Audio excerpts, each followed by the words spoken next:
भाई और बहनों, आज हम उपराष्ट्रपति पद के चुनाव के बारे में जो एनडीए के प्रतिनिधि के रूप में पश्चिमी बंगाल के राज्यपाल जगदीप धनखड़ का चयन हुआ है, वह तो वैसे बहुत चौंकाने वाली बात है।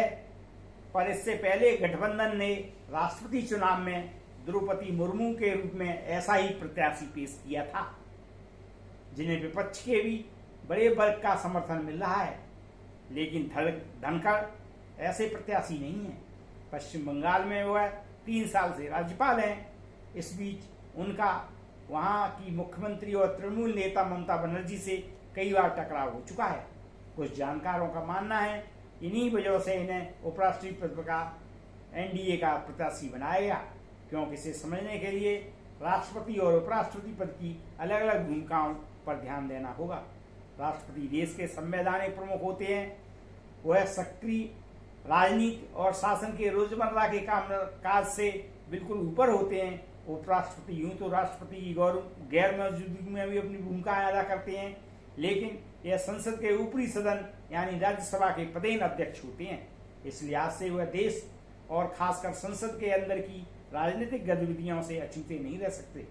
चूंकि राज्यसभा में एनडीए की बहुमत का अंतर लोकसभा से कम है, इसलिए वहां उसे ऐसे अध्यक्ष की जरूरत स्वाभाविक ही ज्यादा महसूस होगी, जो विपक्ष की आलोचना या उसके हमलों और आरोपों से तुरंत दबाव में न आ जाए।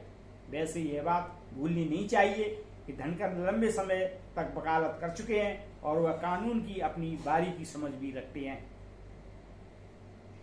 इसके साथ ही जाट बिरादरी से वास्ता रखने वाले धनखड़ का चयन वोटों के समीकरणों से भी मेल खाता है। यूपी, हरियाणा, राजस्थान तीनों राज्यों में इस बिरादरी के वोट चुनाव नतीजों को महत्वपूर्ण ढंग से प्रभावित करते हैं। स्वाभाविक ही इस चयन को इन राज्यों में वोटों के गणित को प्रभावित करने की मंशा से बिल्कुल अलग करके नहीं देखा जा सकता।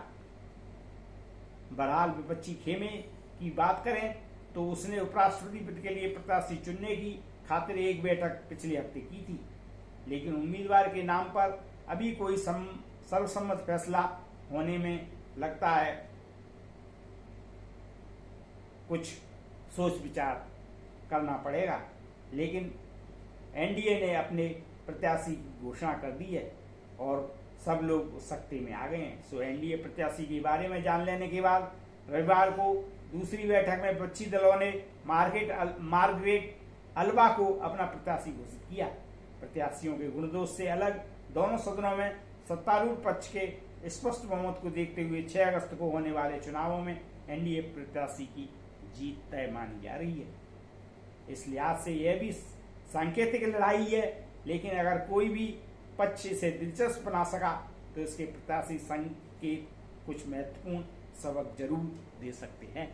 धन्यवाद।